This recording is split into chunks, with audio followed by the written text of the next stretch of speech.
Attention, vous écoutez un programme audioactif. Oh, touching! Jack Miller nudging him wide as well. Contact! Miller and Mir! Side to side! They bash into each other! The checkered flag is out. It's Zarco versus Martin for second, but the race winner... Bonjour à tous et bienvenue, installez-vous confortablement pour ce nouvel épisode de C'est qui en pôle. Cette semaine c'est le numéro 165 et on va vous parler du 6ème GP de la saison pour lequel nous allons à Montmeló en Catalogne près de Barcelone. Et pour ce faire cette semaine je retrouve les rookies de la saison, François et Automne. Comment ça va François ? Ça va et toi ? Ça roule. Et Automne ça va ? Très bien, et vous ? Super, merci. On va passer rapidement aux news parce qu'il s'est passé pas mal de choses ce week-end et on a pas mal de choses à raconter. Tout d'abord du côté du Moto2, Vietti qui était absent sur la dernière course, victime d'une chute aux essais officiels de Jerez et d'une fracture de la clavicule, avait manqué le Mans. À mon grand désespoir, a finalement été déclaré apte pour ce week-end.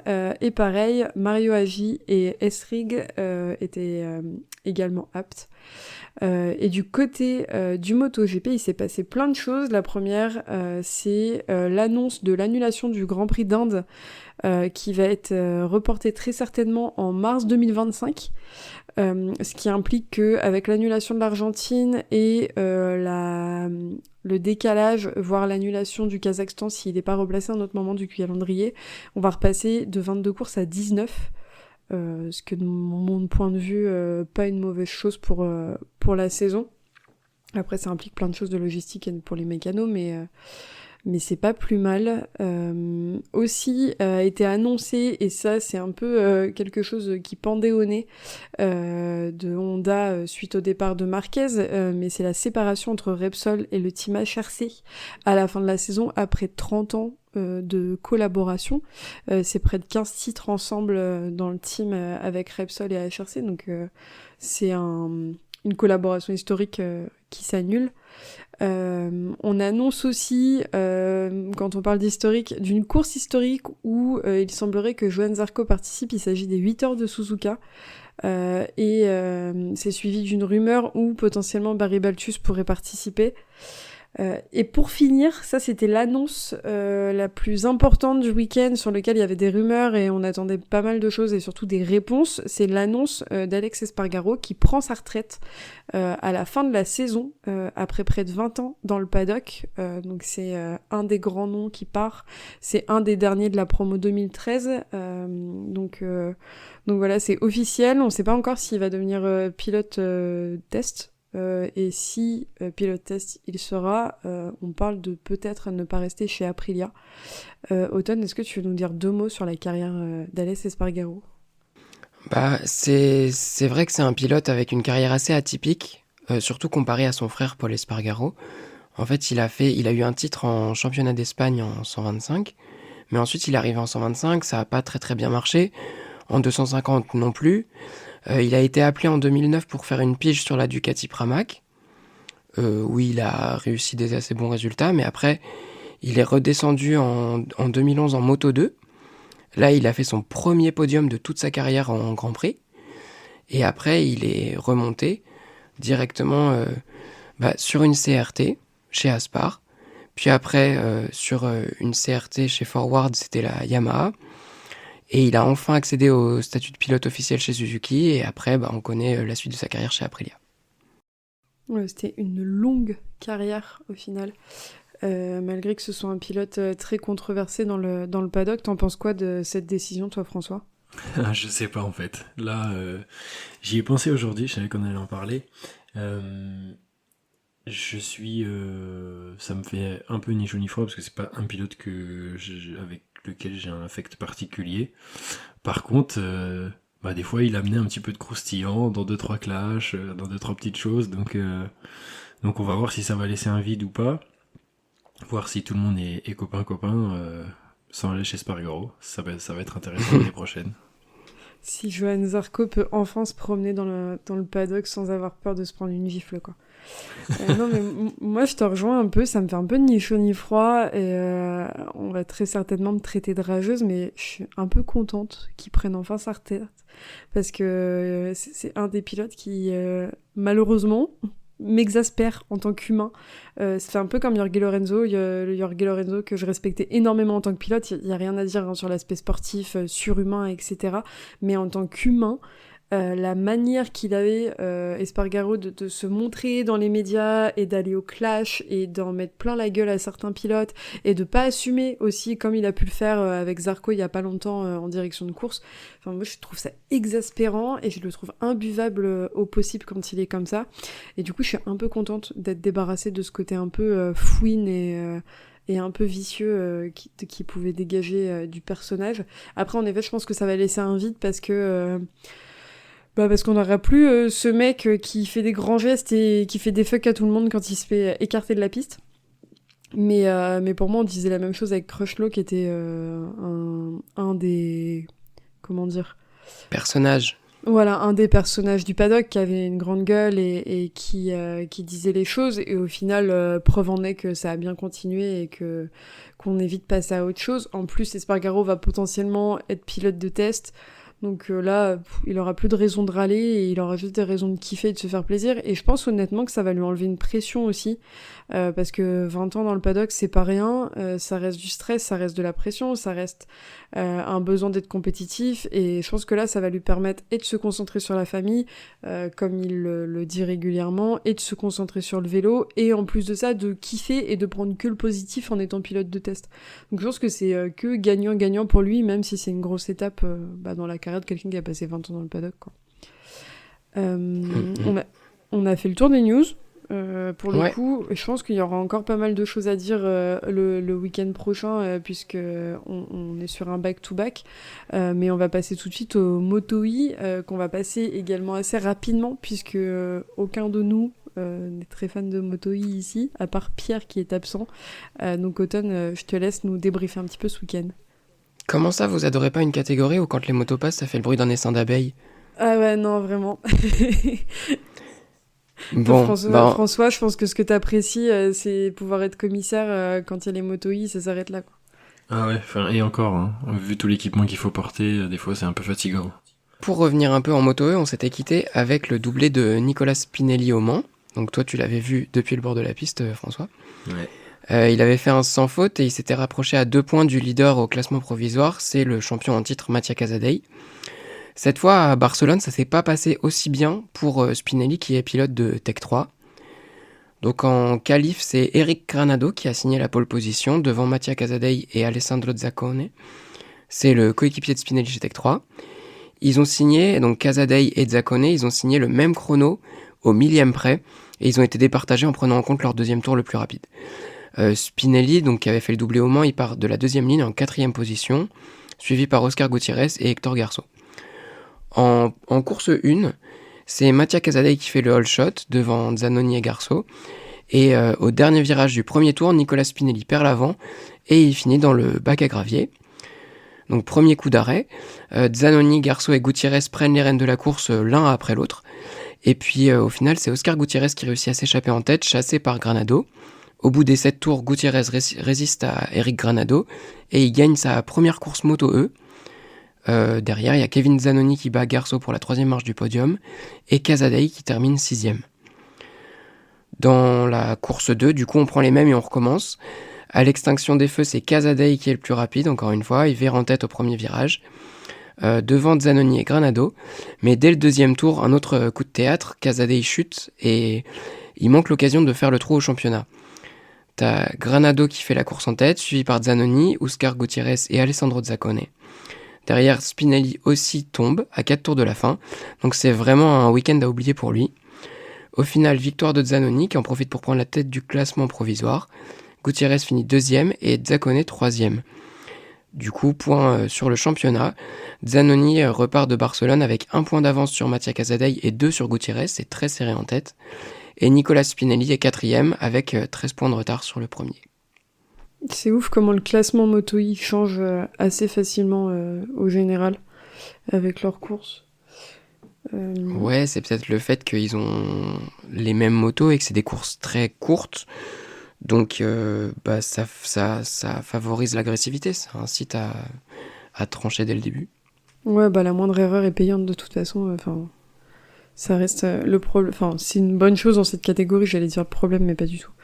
Moi, je te cache pas, j'ai pas vu les courses ce week-end de Moto-E, donc je vais m'en tenir à ce que tu as dit. François, tu les as vus, toi, ou pas ? Non, pas du tout. J'avoue que suivre la Moto-E en bord de piste, aussi, c'est peut-être bizarre, mais j'aime bien. Mais regarder à la télé, pour le coup, il me manque vraiment quelque chose, et j'avoue que ça m'intéresse pas trop à la télé. On est vraiment des mauvais élèves, Pierre, il va nous taper De dessus. Du coup, on va passer tout de suite au Moto 3. Merci Automne pour ce petit débrief. Et pour le Moto 3, François, c'est ta première course en tant que rookie. Donc je te laisse nous débriefer ce qui s'est passé ce week-end dans la catégorie. Pour la Moto 3, c'était un week-end outrageusement dominé par David Alonso, deuxième au championnat. Déjà très rapide en essai, parce que il bat le record de la piste de 2021 avec un temps de 1:46.111 en practice 2 le samedi matin. Donc ça annonçait de bonnes choses pour les qualifs. Et ça a pas menti, puisque en Q1 on a eu une Q1 très animée par du beau monde, Munoz, Bertele, Lunetta, Ferrioli pour ne citer que. Et c'est Bertele, Munoz, Lunetta et Rolston qui se sont qualifiés pour la Q2. À savoir que ces 4 qualifiés, chacun obtiennent un train de pneus neuf pour la Q2. C'est une nouvelle règle depuis Jerez pour qu'ils aient leur chance aussi en Q2, avec qu'ils se battent à armes égales avec ceux qui sont qualifiés directement en Q2. Donc petit point règlement intéressant. En Q2, autour des cadors de la catégorie, j'ai noté qu'il n'y avait pas trop de comportements dangereux pour ce circuit, alors qu'il y a des grandes lignes droites. J'ai trouvé ça assez bien. Enfin, les fois où ils se sont attendus, ils ont tous attendu Alonso, mais dans la voie des stands. Et il est sorti au dernier moment, donc ça n'a pas trop fait de grabuge. Et c'est Ortola qui rafle la pole position pour sa 3e saison, sa première pole position. Et c'est complété par Weyer, Rueda. Et le leader du championnat, lui, il se qualifie que 10e, c'était Holgado, et Alonso est 6e, à noter que son tour a été annulé, alors qu'il était 3e, puisqu'il est passé sous le drapeau jaune de Holgado après sa chute. Concernant la course, alors moi j'ai bien aimé la course, je trouvais que c'était une bonne course, ça a pas mal bataillé devant, on a eu des groupes à 12 pilotes parfois à la bataille pour les gros points. Donc en début de course, un point seulement sépare Holgado de son dauphin, Alonso. À l'extinction des feux, c'est Ortola qui prend les commandes du Grand Prix. Un long lap dès le début du Grand Prix au 2e tour pour Munoz, qui le fait rétrograder de 8 positions. Furusato, pareil, dans un long lap, il évite de peu la moto de Kelso, qui est tombé dans le même virage. Donc situation un peu touchy dans ce virage-là. Je sais pas ce qu'on peut en penser, on pourra en parler après, mais je trouve que le long lap est un peu dangereux à Barcelone. Et 6 tours plus tard, qui est-ce qui refait son apparition en 2e position? Munoz, qui avait déjà rattrapé tout ce qu'il avait perdu. Et il est en bagarre du coup dans un groupe de 12 pilotes qui s'échangent pas mal la tête de course entre Ortola, Weyer, Holgado, Alonso. Et c'est les 2 derniers que j'ai cités, Holgado et Alonso, qui nous offrent une belle bataille, vraiment une très très belle bataille, qui dans le premier virage, au freinage, c'est Alonso qui prend le meilleur sur Holgado, et une fois qu'il aura pris la première place, il la lâchera plus jusqu'à la fin de la course. Donc pour cette course, victoire de Alonso devant Ortola et Rueda. Holgado du coup perd la première place du championnat pour Alonso, et avec 14 points d'écart. Et après... Mince, est-ce que j'ai noté ça? Mes petites notes de papy. Donc pour le finish, on a Alonso devant, Ortola 2e, Rueda 3e et Holgado 6e qui termine juste derrière Munoz. Donc moi j'ai vraiment apprécié ce week-end en Moto 3. J'ai trouvé que les courses étaient quand même pas mal animées, donc je sais pas ce que vous en avez pensé. Ouais, si, la course était vraiment chouette en Moto 3, franchement. Comme tu as dit, il y a eu un énorme groupe de 12 et ça s'est pas vraiment distancé sur toute la course. Ça a permis de voir pas mal de mouvements. À un moment donné, t'as Holgado qui fait un dépassement pour aller se replacer premier. J'étais en mode, ok, le mec il se réveille. pour au final repasser 6ème. Enfin, ça a vraiment fait que bouger. Après, Alonso a une stratégie que je trouve très bonne, c'est qu'il va pas forcer pour être devant tout de suite. Il va pas prendre le risque d'aller se foutre devant, du coup d'avoir la pression du groupe derrière qui vient taper à la porte pour venir prendre la place, etc. Vraiment, il se laisse le temps de s'imprégner de la course et de laisser les autres aller batailler un peu devant pour, au final, revenir et aller prendre la pole position, aller prendre la victoire. Il a une stratégie qui est très bonne, et c'est Danilo qui disait que c'était assez étonnant parce que c'était un peu le seul à avoir ce type de comportement en Moto3 et que personne n'allait faire pareil. Donc moi j'ai vraiment aimé. Alonso, il est en train de vraiment s'installer et de montrer qu'il est là et qu'il est puissant en termes de pression qu'il peut mettre sur les autres et de talent pur en course. Donc ça c'est vraiment chouette. Ouais, et puis je rebondis sur ce que tu disais. Alonso, sa façon de travailler en course est très intéressante puisqu'il va pas directement se battre pour les premières positions dès le départ. Il reste bien planqué, il attaque vraiment à des moments opportuns. Et pareil, sa façon de travailler en essai, en qualif, il bosse tout seul, quoi. Enfin, en Moto3, c'est quand même plutôt rare. Et là, les meilleurs temps qu'il a fait en essai, c'était tout seul, quoi, sans roue. Donc c'est vraiment très intéressant. Il a un grand talent, ce pilote. Non, il est vraiment bien. Je suis d'accord avec toi. Après, pareil, il y a Veijer qui...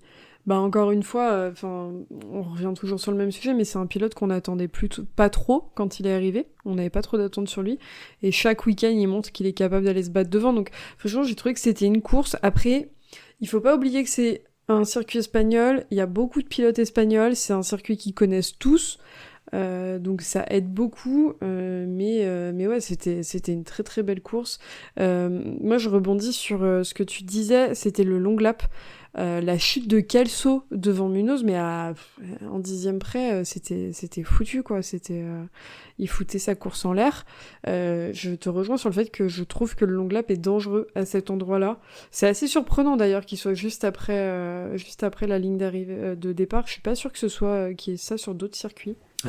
Après un long lap en extérieur de virage, c'est toujours dangereux, mais je trouve que particulièrement à Barcelone, quand tu vois la longueur de la ligne droite, le mettre ici, c'est pas l'endroit le plus futé, quoi. Enfin, quand on voit ce qui s'est passé, par exemple, en Allemagne l'année dernière, avec Marquez et Zarco, je pense pas que ce soit vraiment le meilleur spot, mais je sais pas. Ouais, non, je suis d'accord avec toi, et franchement, c'était assez... c'était pas rassurant pour Munoz qui faisait son petit long lap, là. Je l'ai vu traverser le long lap, je me suis dit, ok, vraiment, il a eu beaucoup de chance. Je crois que c'était Furusato, plutôt, parce qu'il est tombé, genre, vraiment 2-3 virages après, il me semble. Ah oui, non, c'est ça, il a fait son long lap et il est tombé direct après, et je me suis même dit, au moins, il a pris son long lap, il repartira pas avec en tant que pénalité pour les courses suivantes. Moi j'avais juste un petit truc à ajouter sur ce qui était un peu flippant pendant la course, et c'était ça a été interdit, mais il jouait quand même un peu des coudes sur la ligne droite, et il y a eu un moment où Ivan Ortola a poussé un peu Rueda, je crois, et du coup il y a 2 pilotes qui se sont retrouvés dans l'herbe, mais dans l'herbe entre la piste et le muret des stands.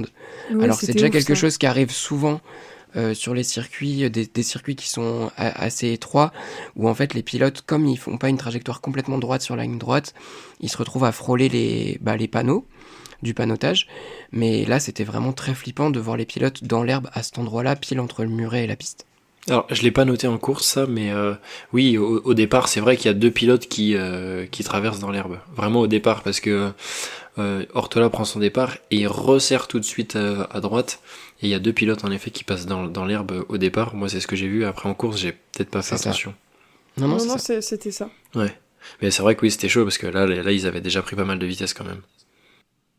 Ouais, et puis c'est ce que Danilo disait, c'est que les mecs du coup ils ont plus de grip, il y a plus rien, c'est ultra risqué pour eux, quoi.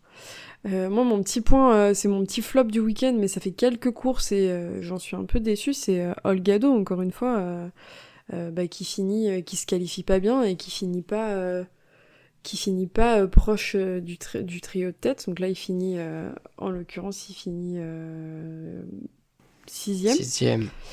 Il termine 6ème, ce qui est pas dramatique en soi, mais ce qui est pas glorieux quand tu veux aller jouer le titre.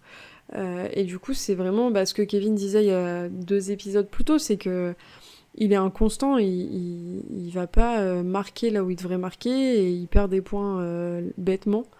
Donc je trouve ça un peu dommage, à voir ce que ça donne sur le reste de la course, enfin de la saison plutôt. On va passer rapidement au Moto 2, parce que encore une fois il y a beaucoup de choses à dire sur le MotoGP, donc j'aimerais qu'on prenne le temps d'en parler tranquillement. Automne, raconte-nous ce qui s'est passé du côté de Ogura Vietti, qui s'est très bien qualifié ce week-end, malheureusement Yes. qui a pas bien fini sa course, mais Ouais, alors du coup c'est parti, Moto 2. En qualif, c'est Sergio Garcia qui se démarque, qui prend la pole position devant Aldeguer, et puis un revenant, comme tu l'as dit, Celestino Vietti, qui est passé par la Q1 comme Canet qui se qualifie 4ème. En revanche, contre-performance d'Alonso Lopez 8ème, de Joe Roberts 9ème sur la grille, et Ayogura qui ferme le top 10. Du coup, au départ le dimanche, Sergio Garcia qui s'élance très bien, suivi par Albert Arenas, et derrière, accrochage entre Issan Guevara et Somkiat Chantra, après un contact avec Roberts. Pendant les premiers tours, c'est Aldeguer et Garcia qui sont à la lutte, mais Fermin, bon, il a son avenir assuré en MotoGP l'an prochain et il finit par se détacher. Mais ça dure pas parce qu'à 8 tours de la fin, Sergio Garcia le rattrape. Et puis là, coup de théâtre, Aldeguer est pénalisé d'un long lap pour être sorti des limites de la piste trop de fois. Et en se précipitant pour le faire, en fait, il perd l'avant dans la partie sale du premier virage du long lap et doit abandonner. À noter aussi la chute de Vietti et puis Canet qui se fait piéger. Désormais, du coup, c'est les deux pilotes MT Helmets MSI en tête, comme au Mans. Mais cette fois, Ogura fonce sur Sergio Garcia, le dépasse facilement à 5 tours de la fin et réussit à creuser l'écart, il sera plus inquiété. Du coup, victoire d'Ogura, la première depuis 2 ans, ça faisait depuis Motegi en 2022, qu'il n'était pas monté sur la plus haute marche du podium. Il est suivi par Sergio Garcia et Jake Dixon. Je crois que c'est la première fois que Jake Dixon marque des points cette saison et il est 3ème. Jeremy Alcoba, 4ème à domicile, devant Senna Edgius et Albert Arenas 6ème. Alonso Lopez termine 7ème, Joe Roberts limite la casse en 8ème position, mais il y a eu beaucoup de chutes devant. Et puis Tony Arbolino et Jorge Navarro qui complètent le top 10. A noter que Navarro était wildcard sur la forward. Au championnat, Sergio Garcia a maintenant 19 points d'avance sur Joe Roberts, suivi par Ayogura 2 points derrière, et puis Fermin Aldeguer 4ème, accusant un retard de 46 points sur le leader. Voilà. merci. On peut parler de Ramirez qui se fait disqualifier déjà. Ouais, ça pendant cette c'est course. quelque chose sur lequel je voulais revenir. En fait, Marcos Ramirez qui avait fini 7ème, si je ne me trompe pas, il se fait disqualifier parce qu'il a utilisé un pneu non autorisé. Donc au départ, tout le monde s'est dit comment ça, il a utilisé un pneu non autorisé, est-ce que c'est un autre manufacturier, est-ce que c'est de la tricherie?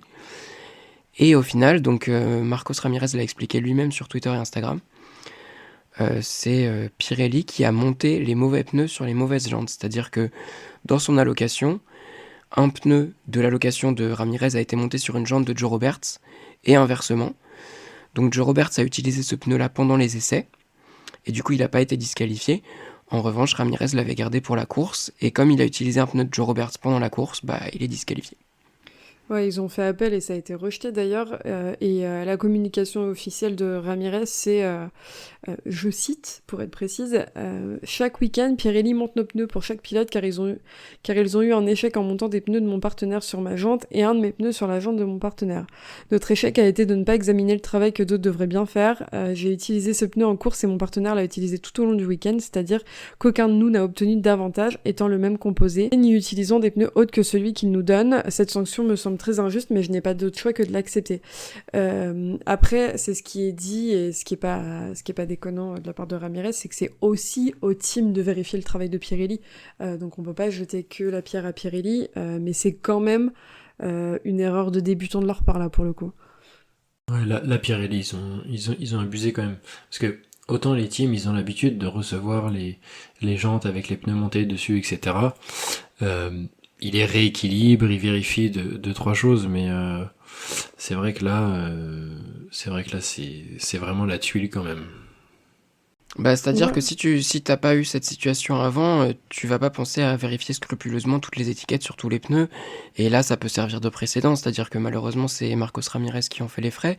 Mais maintenant, tous les teams vont vérifier à chaque fois l'étiquette pour être sûr que ça se reproduise pas, quoi. Bah C'est oui, sûr. parce qu'au final, Pirelli ont eu un impact sur le championnat pour le team. Donc, et heureusement, Robert s'est pas fait lui disqualifier. C'est étonnant qu'il ait pas pris de pénalité vu qu'il l'a utilisé pendant les essais, mais dans tous les cas, ça pose question et ça pose problème sur le fonctionnement et ça va être un truc qui va, comme tu dis, Automne, faire précédent et au final qui va rajouter du stress et du travail aux équipes aussi derrière. Moi, ce que j'ai noté de ce week-end, tu l'as appelé le revenant, t'exagères. C'est Vietti qui réussit à se qualifier 3ème, bon, qui finit au bac. Donc je pense que Vietti, très fort comme on l'a connu, je sais pas où il est passé, mais il est resté à la cantine. Mais c'est quand même à noter qu'il a trouvé un truc ce week-end qui fonctionnait. On sait pas quoi, mais il a essayé parce qu'au final, il était dans le top 10 jusqu'à qu'il tombe. Donc ça, c'est plutôt chouette. On verra en Italie, qui est plus un circuit où il a l'habitude de rouler, ce que ça donne. Et par contre, il va falloir commencer à faire très très très attention pour moi à Garcia et Ogura. Ogura et Garcia, quand ils sont très forts, ils tombent pas. Et je pense que Aldeguer et Joe Roberts peuvent commencer à flipper un petit peu parce que les deux là devant, ils veulent leur place en MotoGP, ils sont pas venus pour rigoler, quoi. Ouais, moi je trouve que ça en dit beaucoup aussi sur Aldeguer. Il a une saison très inconstante pour l'instant. Et quand il a fait ses 4 dernières courses de la saison dernière, on avait l'impression que c'était lui qui marchait sur tout le monde. Et là, le fait que le team MTL Metz MSI soit avec des speed-up, enfin des Bosco Scuro, et que les deux pilotes performent, Garcia et Ayogura, ça montre que la moto est très bonne. Et au final, peut-être qu'Aldeguer n'a pas autant d'avantages sur les autres que ce qu'on pensait. Mais moi, je pense honnêtement, on avait cette discussion il y a quelques semaines, mais c'est que, en fait, Aldeguer, il était déjà inconstant l'année dernière. L'année dernière, il y avait Arbolino, enfin, tu vois, il y avait quand même des mecs qui étaient là et qui se bataillaient, et il a fait un peu comme DJ, il est un peu revenu en fin de saison, mais c'est pas si dingue que ça, Aldeguer, quand tu regardes sur le papier. Il a terminé en 2023, il termine 3ème au championnat, donc il a eu 5 victoires, il me semble. Mais l'année d'avant, en 2022, il terminait 15ème. L'année encore d'avant, parce que, alors c'était un peu particulier parce qu'il roulait autant en moto 2 qu'en moto I, mais il terminait loin dans les points aussi. Ça a jamais été tonitruant dans ses capacités et dans ses résultats. Après, l'année dernière, il a eu la chance de faire des très bons résultats et de montrer qu'il était capable. Comme le dit très bien Cyril, c'est un pari sur l'avenir pour Ducati. Mais là, ça laisse à montrer aussi que d'autres pilotes ont aussi la capacité de monter en MotoGP. Il y a ce truc de la culture de l'instant, de oui, Aldeguer a été très fort, du coup on le fait signer. Mais il y a aussi à prendre en compte pour moi les résultats d'avant. Garcia était très très très fort face à Guevara quand il était en Moto 3. Donc je pense que le problème d'Aldeguer, c'est qu'avec une saison aussi inconstante, il va être très très attendu au tournant quand il va arriver en MotoGP. Il a bien fait de signer pour 2 ans parce que je pense que sinon ça aurait été très compliqué dès son arrivée pour lui, quoi. Ouais, après, ce qui est difficile dans les comparaisons, c'est que Aldeguer, il a eu un parcours différent aussi. Donc, il était en championnat d'Europe Moto 2. Il a été appelé pour faire des remplacements. Finalement, il est resté. Et donc, c'est difficile de comparer avec... C'est ça. Mais je pense pas que Pramac s'en morde les doigts vraiment de cette signature. En revanche, ça montre qu'il y a d'autres pilotes qui sont tout aussi aptes à monter en MotoGP. Et je pense notamment à Sergio Garcia. Non mais c'est ça, pour moi il y a quand même... Ça reste un truc de la culture de l'instant, on va prendre un risque sur un pilote qui a performé à un moment donné, de la même manière que Digia s'est sauvé les fesses l'année dernière comme ça. Mais ça nécessite que Aldeguer montre que Ducati a pas fait un mauvais choix et qu'il finisse pas 15e au classement, parce que là il est 6e il me semble au général. Enfin il est assez loin au général, donc il y a encore un peu de taf pour lui. Oui, 4e ou 6e, quelque chose comme ça. Oui, voilà, tu vois, donc, bon, c'est pas dramatique en Moto 2, on sait à quel point c'est serré, à quel point ça se joue, mais quand t'as un Joe Roberts qui sort de derrière les fagots, qui est capable d'aller se batailler avec Aldeguer, qui est censé être le mec le plus fort de la saison, bon, tu te poses des questions aussi. On va passer rapidement au MotoGP, parce que ça fait déjà une demi-heure qu'on parle de tout ça, et il s'en est passé des choses ce week-end en MotoGP. J'espère que vous avez pu suivre ça. Moi j'ai vu ça en replay parce que ce week-end j'ai pas pu les voir, mais j'ai pas regretté du tout de pas m'être fait spoiler. Du côté des qualifs en Q1, c'est Didja et Raúl Fernandez qui se sortent de la Q1. Vous avez bien entendu, je ne suis pas folle. Et en Q2, c'est Alex Espargaro qui vient prendre la pole position face à Francesco Bagnaia et Raúl Fernandez. On sait pas ce qui s'est passé ce week-end, mais c'est la réalité. Et Fabio s'est placé 17e et Zarco 18e, donc ils étaient quand même très loin sur la grille. Faut savoir que pour Fernandez, il avait la moto qu'Alex Espargaro avait l'année dernière sur un circuit qu'il connaît par cœur, donc ça aide aussi beaucoup. Ça explique pas mal de choses. Et comme on a pu le voir au final en sprint, puisqu'en sprint c'était une course pleine de rebondissements, Pecco s'est élancé en tête de la course devant Acosta et Fernandez. Dès le deuxième tour, Acosta profite de la ligne droite pour prendre l'avantage sur Pecco, mais Pecco riposte dans le virage 5. Le rookie va réitérer quelques instants plus tard et finit par passer. Raúl Fernandez, lui, vient carrément prendre les commandes par l'intermédiaire d'une attaque musclée sur Acosta et permet à Brad Binder de se glisser brièvement au deuxième rang. Le duel entre les deux pilotes KTM permet au leader surprise de creuser l'écart. Il imprime un rythme impressionnant. Malheureusement pour lui, Fernandez attaque un peu trop et chute. Cette erreur va profiter à Brad Binder qui hérite des commandes de la course et mène un groupe de 6 pilotes qui comprend notamment Marc Marquez qui était lui parti 14e. Marc Marquez, lui, va finir par prendre l'avantage sur Jorge Martin pour la 5e place, tandis que devant Pedro Acosta cède sa 2e position à Pecco Bagnaia qui est clairement en mode attaque et qui part en chasse de Binder. Même destinée que pour Raúl Fernandez, Brad Binder va chuter. Derrière Alex Espargaro, le couteau entre les dents vient passer à Acosta et s'engage dans une remontée sur Bagnaia. Bagnaia qui, encore une fois, malheureusement pour lui, en course au sprint, chute dans le dernier tour au virage 5 et offre la victoire à l'Espagnol devant Marc Marquez et Pedro Acosta, donc un podium complètement espagnol sur les terres espagnoles. Le top 10 va se composer ensuite de Martin qui prend des points pour le classement général, Bestia, Zigia, Miller, Viñales, Bezzecchi qui finit difficilement dans les points et Quartararo qui finit donc hors des points à la 10e place. Zarco lui a chuté suite à un contact avec Alex Marquez et Oliveira également a fini au bac. Ça c'était pour la sprint où comme vous avez pu le voir il s'est passé beaucoup de choses. La course du dimanche était un peu plus calme puisque c'est à nouveau Bagnaia qui va prendre un meilleur départ devant Acosta. Derrière, Martin se rate et tente d'attaquer tout de même sur Binder pour éviter de perdre l'aspiration sur le duo de tête. Quelques pilotes ont fait le choix assez risqué ce week-end. Ça a fait un peu discuter en début de course de partir en pneu tendre à l'arrière. Mais il faut savoir que sur une piste comme Barcelone qui a pas beaucoup de grip, la différence entre tendre et médium sur une piste aussi chaude, il n'y a pas beaucoup de diff. Et Acosta faisait partie des pilotes qui avaient fait ce choix et Acosta lui tente de profiter de passer sur Bagnaia. Il va prendre la tête encore une fois quelques instants mais commet quelques erreurs et Martin va prendre l'avantage sur Acosta. Il en profite également pour prendre la tête de la course, Bagnaia toujours dans sa roue. Derrière le vainqueur de la sprint, Alex Espargaro revient sur Binder pour la 4e place. Devant, le rookie perd l'avant et chute. C'est sa 2e chute depuis le début de sa carrière en MotoGP après Le Mans il y a 15 jours. Et derrière, on va avoir Marc Marquez qui, malgré son départ à la 14e place, va remonter petit à petit jusqu'à passer Raúl Fernandez et Espargaro et s'emparer de la 3e position. Le choix du pneu tendre le concernant a certainement joué en sa faveur.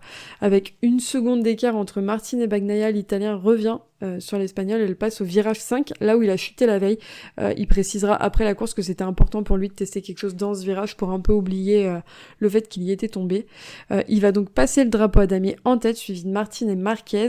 Le reste du top 10 va se composer de Alex Espargaro, Didja, Raúl Fernandez, Alex Marquez, Binder, Quartararo et Oliveira. Zarco va finir à la 16e place et les grands absents vont être Miller, Augusto Fernandez et Morbidelli qui ont chuté. Est à noter que Bastianini, quant à lui, a est découpé d'un double long lap pendant la course qu'il n'a pas effectué. Un premier d'abord car il s'est fait sortir de la trage au T1 vu que c'est le tracé du long lap. Il a relevé et coupe le T2 et vu qu'il coupe le T2, il prend un long lap et comme c'est pas simple de faire appel depuis sa moto, il a pas fait ses pénalités parce qu'il était pas content d'avoir reçu ses pénalités parce que concrètement de ce qu'il en dit, c'est soit il relève, soit il fait chuter tout le monde. Donc il s'est pris, pour ne pas avoir fait ses 2 longues laps, 30 secondes de pénalité à la fin de la course. Et au classement au général, on retrouve donc Martin à 155 points, devant Pecco Bagnaia avec 116 points, Marquez avec 114, Bastianini avec 94 points, et Acosta qui est toujours pas loin avec 83 points en la 6e position. Moi j'ai trouvé que la course de samedi était beaucoup plus intense que celle de dimanche, mais que c'était quand même dans la globalité un très bon week-end de MotoGP. Je sais pas ce que vous en avez pensé vous de votre côté.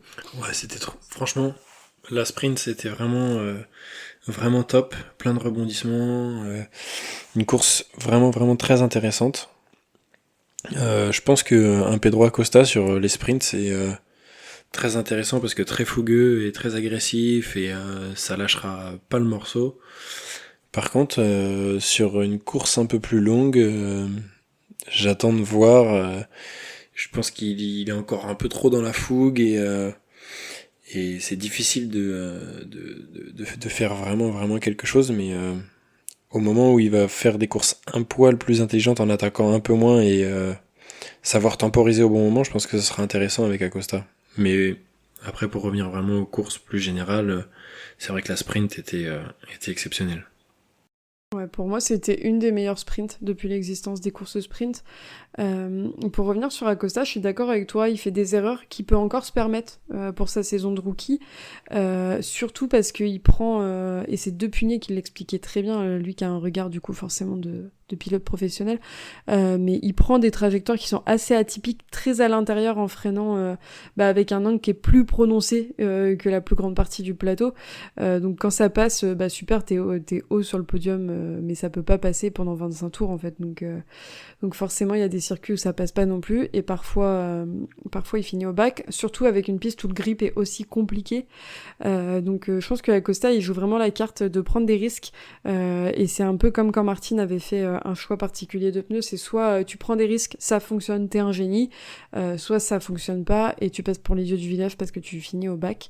Mais pour moi, il apprend, il encaisse, il emmagasine beaucoup d'expérience, ce qui est une bonne chose, et les erreurs, il le dit lui-même quand il fait ses déclarations de fin de course, c'est une occasion loupée, mais c'est des erreurs qu'il essaiera de pas refaire parce qu'il apprend au final. Ouais, je suis d'accord, je trouve que quand il a commencé... Ouais, quand il a commencé, ça s'est très bien passé dès le début. Et quelque part, on oubliait un peu que c'était un rookie et qu'il y a cette phase d'apprentissage, qu'il y a des choses qui marchent pas, il y a des échecs. J'espère juste... Enfin, c'est une période où il peut encore se le permettre, de tomber à ces moments-là, de faire des erreurs un peu de débutant. Mais il faut espérer que ça lui serve, qu'il apprenne et qu'il reproduise pas ses erreurs, notamment dans la deuxième partie de la saison. En parlant d'erreurs, y en a un qui se relève toujours de ses erreurs du samedi, c'est Pecco, puisque encore une fois, il chute le samedi et il finit sur le podium le dimanche. Il parlait un peu de son week-end dans ses déclarations, il disait je suis très heureux car samedi j'ai été très en colère et déçu, c'était important pour moi de faire quelque chose au virage 5 aujourd'hui parce qu'il me fallait pardonner ce qui s'était passé samedi. Le dépassement à cet endroit était idéal car j'ai été très fort au virage 4. Je gagnais beaucoup de temps en entrée et en vitesse de passage. C'est pourquoi j'ai décidé d'y aller. J'ai prié pour ne pas perdre l'avant mais ça s'est bien passé. Donc pour moi c'est vraiment, il a une force Bagnaia, c'est qu'il est capable de comprendre et de résoudre entre guillemets les problèmes qu'il a eu dans les courses précédentes. Et la sprint, même s'il fait beaucoup d'erreurs, en fait il est à l'inverse de l'année dernière. L'année dernière les sprints lui ont permis de sauver des points, là il en perd en sprint mais il en gagne le dimanche. Il a un peu inversé la tendance, mais les erreurs qu'il fait en demi-course, il les fait pas en course entière le dimanche, c'est une bonne chose. Après, il disait le samedi qu'il comprenait pas trop pourquoi il était tombé. Au final, le dimanche, il a un peu dit à demi-mot que c'était sa faute. Bon, ça, c'est typique des pilotes, hein. Mais c'est des erreurs, par contre, c'est vraiment des erreurs qu'il va falloir qu'il arrête de faire, parce qu'il va perdre des gros points au championnat. Et Martin, encore une fois, en sauvant la 2e place dimanche, plutôt que de prendre le risque d'aller devant, s'échapper et bouffer ses pneus, il sauve des points et il garde de l'avance encore une fois, quoi. Ouais, Bagnaia, quel monstre. Quelque chose qui était très marrant. Vas-y, François. Ouais, je disais, Bagnaia, pour moi, c'est vraiment, dans la tête, c'est vraiment un monstre. Enfin, c'est paradoxal parce qu'il y a des moments où ça craque, ça devrait jamais craquer. Mais par contre, pour rebondir après ce qui lui arrive à chaque fois, il est trop fort et il sait trop bien se relever de tout ce qui lui arrive, etc. Il a fait un grand bras d'honneur au virage 5 à la fin de la course, c'était très marrant. Mais il a une force de caractère pour analyser ses erreurs et revenir dans la partie derrière. C'est franchement c'est aussi détestable qu'admirable, puisque tu te dis mais comment tu peux faire des erreurs avec ce niveau de pilotage là, quoi. Mais franchement c'est très très très surprenant. Mais bon, bravo à lui, parce que la course qu'il fait le dimanche a été très solide. Ouais, bah pour le coup, je trouve que Jorge Martin, il a pris les bons côtés de Pecco, dans le sens où maintenant il va pas tenter la victoire le tout pour le tout, et il prend les points quand il faut. Ouais, Martin, course super intelligente, hein. Vraiment, là où il faut sauver des points, il sauve les points. Il y a vraiment rien à dire. Il n'a pas été dans la fougue comme il peut être d'habitude. On sent qu'il y a une maturité qu'il a franchie là, et va y avoir. Ça va être vraiment très intéressant de voir les batailles avec Bagnaia, voir jusqu'où il se donne et si il peut faire des courses intelligentes comme il l'a fait là. Ouais, bah pour le coup, je pense qu'il a compris. Il y a des choses qui se sont débloquées dans sa tête. C'est aussi, je vais pas aller que à la bagarre, je vais aussi être un peu le mathématicien qui a besoin d'aide pour être champion du monde. Et il va sauver les meubles là où il a besoin de les sauver. Donc c'est vraiment une bonne chose pour Martin. De toute façon, il a fait... C'était pas un week-end parfait comme il a pu déjà faire, mais il a fait un très bon week-end. Et le dimanche, encore une fois, il sauve là où il peut sauver. Donc je te rejoins, je vais pas te paraphraser plus que ça, François, mais je suis d'accord avec toi que c'était un très bon week-end. Celui pour lequel c'était un bon week-end, c'était Raúl Fernandez. Moi, quand j'ai découvert, parce que j'ai pas vu les qualifs en direct, qui s'était qualifié P3, je me suis demandé si c'était une blague. Il s'avère que non. Après, ne mettons pas la charrue avant les bœufs, ça veut pas dire qu'il est revenu aux avant-postes, on va pas se mentir. Mais ça fait plaisir de voir qu'il a réussi à retrouver des sensations qu'il cherchait. Il le dit lui-même, il disait j'ai retrouvé les sensations en pilotant que j'avais en Moto 2, et ça fait vraiment plaisir. Donc c'est une bonne nouvelle, à voir s'il réitère sur les prochains circuits, ça c'est une autre histoire. C'est ce que tu disais en début d'épisode, circuit espagnol, attention, peut-être que... c'est ça, c'est un circuit qu'il connaît par cœur, qu'il adore, avec une moto qui a très bien roulé et qui a marqué des points l'année d'avant. Enfin, il avait tout pour... s'il y avait un endroit où il devait marquer des points, c'était ici, quoi. Bon, il finit au bac le samedi, mais en tout cas, il s'en est bien sorti. Et il y a quand même de la confiance qui s'accumule. Il finit 6ème, si je dis pas de bêtises.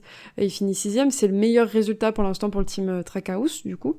Donc c'est une bonne chose aussi. Après, on peut... en parlant de bon week-end, on peut revenir sur le week-end de Fabio Quartararo, qui était pas si pire, au final. C'était pas incroyable, mais c'était pas si pire, puisque... il termine 10e le samedi et il termine 16e le dimanche. Mais moi, il y a un gros point positif que je vois à tout ça, c'est la mentalité de Fabio qui, au final, en conf de presse et en débrief derrière, était pas négatif. Il disait même que la combinaison des nouveaux tests aéro, parce qu'ils étaient venus avec un nouveau package aéro depuis leur dernier test, ils étaient venus avec ça à Barcelone.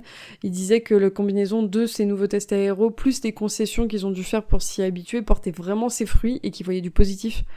Donc ça, je trouve que malgré les résultats qui sont pas un top 10, un top 5 comme on aimerait voir, il y a une progression dans le comportement de Fabio Quartararo qui peut être que positif pour la suite. Ouais, la 9ème, je crois. Il fait un beau dépassement en plus dans le dernier tour là, où il fait vraiment un beau dépassement. Il profite vraiment d'une erreur de Bezzecchi, je crois, et il dépasse du coup Bezzecchi et Oliveira. Mais Mais si, je le trouve plus positif dans sa communication.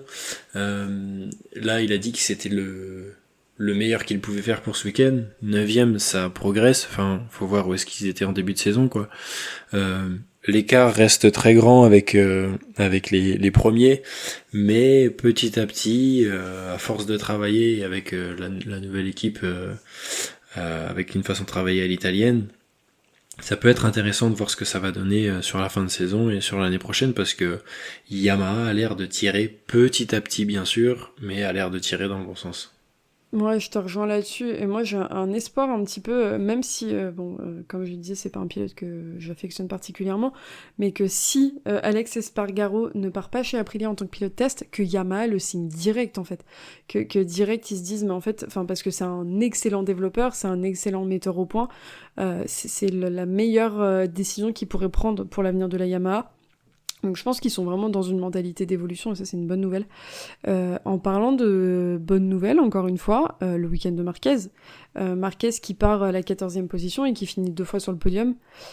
C'est un excellent week-end pour lui. Je pense que le choix du pneu tendre a beaucoup joué. Comme je le disais, Barcelone, c'est un circuit où la différence entre le soft et le medium est pas énorme sur ses conditions de piste, et que c'était une très très bonne décision et il a su très bien en jouer. Et ça a laissé poser la question aux journalistes et puis globalement dans le paddock de est-ce que Marquez se voit jouer la course au titre cette année. Marquez, dans sa déclaration, c'est Daryl Ramadier qui l'a reporté en post-conférence de presse. Il dit c'est un mondial à 2, donc Martin Pecco, avec un 3e qui espère s'accrocher même si c'est avec les dents. Et c'est la première fois apparemment, et il me semble bien que c'est le cas, où il s'annonce dans la course au titre. Et c'est sur Twitter où la question a été posée à Marchetti, du coup, qui est de son team, où on lui dit en gros est-ce que on considère que Marquez va jouer le titre, et il a répondu on pourra commencer à y penser quand on verra mieux la ligne de départ qu'avec la première ligne qu'avec des jumelles, parce qu'en effet pour l'instant le problème de Marquez c'est pas la course, c'est les qualifs. Il n'arrive pas encore à trouver ce qu'il faut pour se qualifier parfaitement, mais il fait des très bons week-ends de course et il marque des points. Voilà, c'est ce que j'allais dire. Le week-end, ce qui marque des points, c'est la course, pas la qualif. Alors, j'ai envie de te dire, pour moi, s'il fait toujours ces mêmes qualifs et ces mêmes courses à finir 2, 3e toute la saison sans trop tomber, ouais, c'est un gars qui joue le titre. Hein. Un Mir, quand il a son titre, il gagne qu'une fois. Il y a des championnats comme ça où t'es bien placé sans forcément gagner toutes les courses, mais par contre tu fais quasiment podium à tous les grands prix, et pour moi c'est vraiment un prétendant au titre dès cette année. Hein. Oui, de toute façon, pour moi, le titre, il va jouer entre Martin, Pecco et Bagnaia. Tu vois. Après, il y a Bastia qui est pas loin, mais lui, c'est encore une autre histoire aussi. Ouais, tu parlais, François, d'une saison où il n'y a pas vraiment beaucoup de victoires, et donc Alzamora, qui était l'ancien mentor de Marquez, l'année où il a gagné le titre 125, il a gagné aucune course. Ouais, Rins en a gagné qu'une, tu vois, sur sa saison de champion du monde. Après, Mir. Franchement, oui, Mir. Pour moi, j'ai un problème, c'est que je les ai confondus pendant très longtemps chez Suzuki. Non, mais c'est juste, ils ont des noms courts et ils étaient dans le même team, c'était pas compliqué. Et ils vont souvent au bac à gravier. Oh, c'est méchant. Mais oui, enfin, il y en a. Et... Après, franchement, un Marquez qui gagne un titre sans avoir de victoire, j'y crois bof quand même. Ah oui, non, pour moi il va gagner cette saison. C'est impossible autrement déjà. Alors, il y avait la fameuse stat de Thomas Morsolino qui disait telle victoire de Ducati, l'énième victoire de Ducati, c'était avec le numéro de Stoner, le numéro de Bezzecchi, etc. etc. Et du coup, la prochaine course, c'est la 93e victoire de Ducati s'il gagne. Donc, la logique voudrait que ce soit pour Marquez. Ça serait très marrant. En tout cas, pour les stats, ça serait vraiment vraiment, vraiment exceptionnel. C'est clair. On va redevenir sur 2 petits points après, et après je pense qu'on aura fait le tour. La première, c'est Bastianini qui refuse d'effectuer ses longues laps suite du coup à l'incident dont j'ai pu parler pendant la course. C'était ce qu'il en dit, une protestation contre la direction de course, puisqu'il se prend des longues laps pour ce que lui a considéré globalement comme un fait de course, et même le team a pas été à l'encontre de Bastianini, et du coup il a pas fait ses longues laps. Bon, il s'est pris 30 secondes de pénalité, mais je trouve que ça met encore une fois en lumière le non-équilibre des décisions de la direction de course sur la manière dont ils appliquent les sanctions, et la manière dont les pilotes ont très peu de moyens au final de montrer leur mécontentement. C'est compliqué de faire appel quand t'es sur la moto, quoi. C'est clair. Et du coup, ce qui est drôle avec Bastianini, c'est qu'en fait, après, ils sont allés voir la direction de course, et la direction de course a admis que c'était une erreur de leur part, mais ils peuvent pas revenir sur une sanction qu'ils ont officialisée. Donc, mais ça rend fou, quand même. ils se sont excusés, ils ont fait, on va dire, amende honorable, mais ça change rien. Et Bastianini disait qu'il l'a pas fait parce qu'en fait, lui, il attendait un long lap pour Alex Marquez qu'il avait poussé hors de l'attelage. Et c'est pas arrivé, et il a vu, donc à la fin de la course, apparemment les journalistes lui demandaient mais qu'est-ce qui s'est passé, t'as pas vu que tu devais faire un long lap? Et il a dit bah si, je voyais bien, tout s'affichait sur son dashboard, ça clignotait, mais il a décidé de pas le faire, et du coup ça s'est enchaîné, c'était un long lap, puis après il s'est pris 2 longs laps, puis après il s'est pris un ride-through, du coup un passage par la voie des stands, qu'il a pas fait, et voilà. Mais c'est bien qu'il y ait des protestations comme ça, et que Zarco soit pas le seul à se mouiller. Non, mais le tableau de bord de Bastianini, ça devait être un arbre de Noël, le truc, pendant la course. Mais ça rend dingue quand même. Enfin, ça montre encore une fois qu'ils appliquent pas correctement le règlement, et le fait de pas pouvoir annuler une sanction qu'ils ont donnée à tort, déjà je trouve ça très grave. Et je sais plus qui est-ce qui disait ah oui, mais le rôle de la direction de course, c'est pas de faire le règlement, c'est d'appliquer le règlement. Mais en fait tu dis mais les mecs, est-ce qu'ils le connaissent le règlement qu'ils sont censés faire appliquer? Parce que là c'est quand même un peu au pifomètre, et ils sont pas trop sûrs des décisions qu'ils prennent, et ça rend dingue en fait, parce que ça gâche une course, et ça gâche des points pour des pilotes pour des décisions qui sont pas légitimes. Enfin, c'est les sanctions, c'est complètement aléatoire. Comment tu peux dire au pilote oui, on a fait une erreur, mais on te met quand même 30 secondes de pénalité à la fin. Enfin, là, au contraire, ce serait vraiment faire preuve d'intelligence que de dire ok, cette fois-ci, c'est vous qui aviez raison. Par contre, voilà, tu lui mets un avertissement, je sais pas, 1 ou 2 places de pénalité sur sa grille de départ la semaine d'après pour pas avoir respecté les pénalités qu'on lui a données. Mais de là à sanctionner sa course alors qu'il est pas en tort, je trouve ça vraiment débile. Je trouve que ça manque de tact. C'est vraiment de l'application bête et méchante, et c'est pas, y a rien d'humain en fait. Non, mais c'est ça. Et puis, dans ce cas-là, en fait, pourquoi lui prend sa pénalité, mais pas Alex Marquez? Enfin, encore une fois, ça reste du flou artistique où on comprend pas bien la manière dont ils prennent leurs décisions, et ça reste un problème. Après, on revient sur la même discussion, encore une fois, t'as l'impression qu'ils font pas correctement leur boulot, et ils passent pour des clowns. Et dans une optique de rachat du MotoGP, etc., ça serait bien qu'on montre qu'on est capable aussi de prendre les bonnes décisions, les bonnes sanctions, etc., et qu'il n'y a pas tous ces trucs qui vont nous faire passer, encore une fois, pour des clowns auprès de tout le monde, quoi. Moi, le truc qui m'étonnera toujours quand même avec ce Grand Prix, c'est le grip de la piste, parce qu'il y a eu beaucoup de chutes sur l'ensemble du week-end au final, et c'est clairement un circuit qui a pas de grip.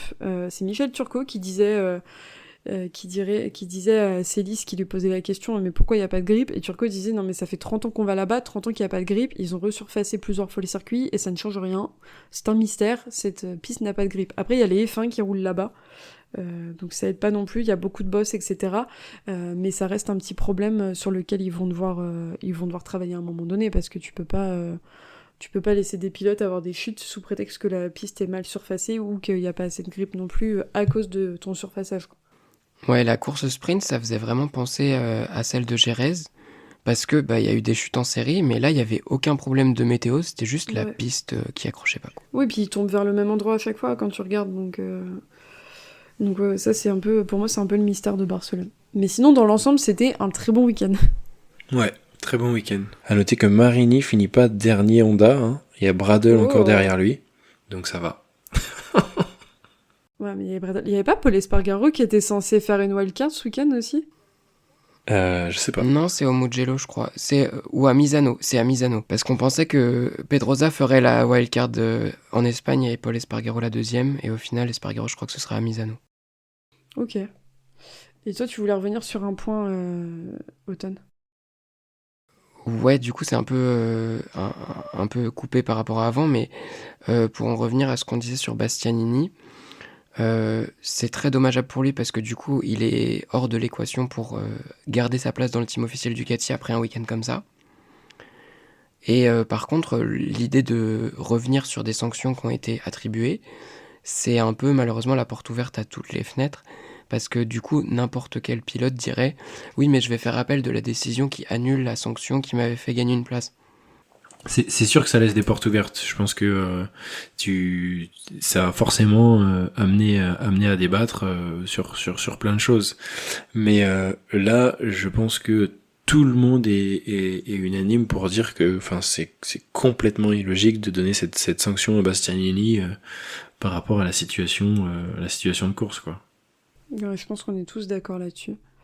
Moi, je fais juste une petite aparté. J'ai dit une bêtise. Fabio Quartararo n'a pas du tout fini 16e dimanche, mais il a fini 9e. Donc j'ai dit des bêtises. C'est Zarco qui finissait 16e. Lui qui a pas fait un très bon week-end d'ailleurs. Je pense qu'on a fait le tour un peu de tout ce qu'il y avait à voir sur cette course, sachant qu'il y a l'Italie ce week-end et qu'il y aura encore beaucoup de choses à dire. Pour ceux qui n'auraient pas assez de moto ce week-end, il y a le FSBK aussi qui revient à Nogaro pour la troisième manche de la saison. Donc n'hésitez pas à y aller si vous êtes sur place ou pas loin, et surtout à suivre parce qu'on a des pilotes français qui sont tout aussi talentueux que certains pilotes en MotoGP. Et nous, les copains, on se retrouve très vite pour le débrief du Grand Prix d'Italie. Merci beaucoup d'avoir été à vos micros aujourd'hui. Et pour les auditeurs, vous pouvez nous retrouver sur Discord, sur Facebook, sur Twitter, sur YouTube et sur toutes les bonnes plateformes de streaming pour nous écouter et écouter les précédents épisodes. Merci beaucoup.